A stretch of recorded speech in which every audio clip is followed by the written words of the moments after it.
Remue ménage. Remue ménage.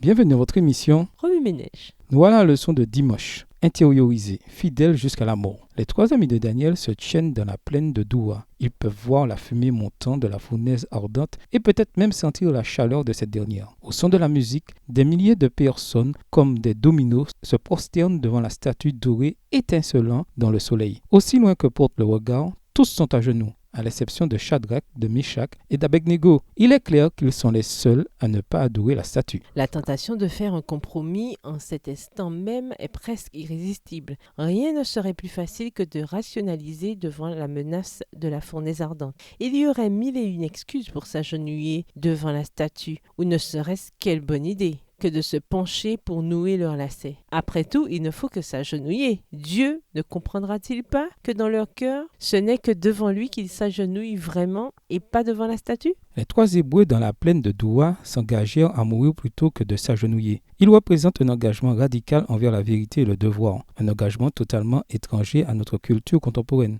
Cependant, c'est cet engagement radical que Dieu appelle ses fidèles serviteurs à imiter à la fin des temps. Il faut faire le bien parce que c'est le bien et laisser à Dieu le soin des conséquences, même si cela nous conduit à la mort. Extrait du livre Tragédie des siècles, chapitre 26, page 499, livre écrit par Ellen G. White. L'éthique biblique du temps de la fin n'est pas situationnelle, elle est fondée radicalement sur des principes. Même la vie ne vaut pas la peine de faire des compromis avec notre allégeance envers Dieu. Il est préférable de mourir plutôt que de pécher, d'être dans le besoin plutôt que de dérober, d'être affamé plutôt que de mentir. Texte tiré du livre Événements des derniers jours, chapitre 9 à la page 110. Les scènes qui se sont déroulées dans la plaine de Doua se répéteront à la fin des temps. Une image sera élevée et tous seront forcés de l'adorer sous peine de mort, mais un reste refusera d'obtempérer. Le peuple de Dieu répondra à l'appel retentissant à être fidèle au Créateur, même jusqu'à la mort. La fidélité radicale de Shadrach, de Meshach et d'Abednego est un exemple des caractéristiques du peuple de Dieu des derniers jours. Remue ménage, revenez à votre texte écrit et étudiez le passage. Encerclez les mots, expressions ou idées répétées.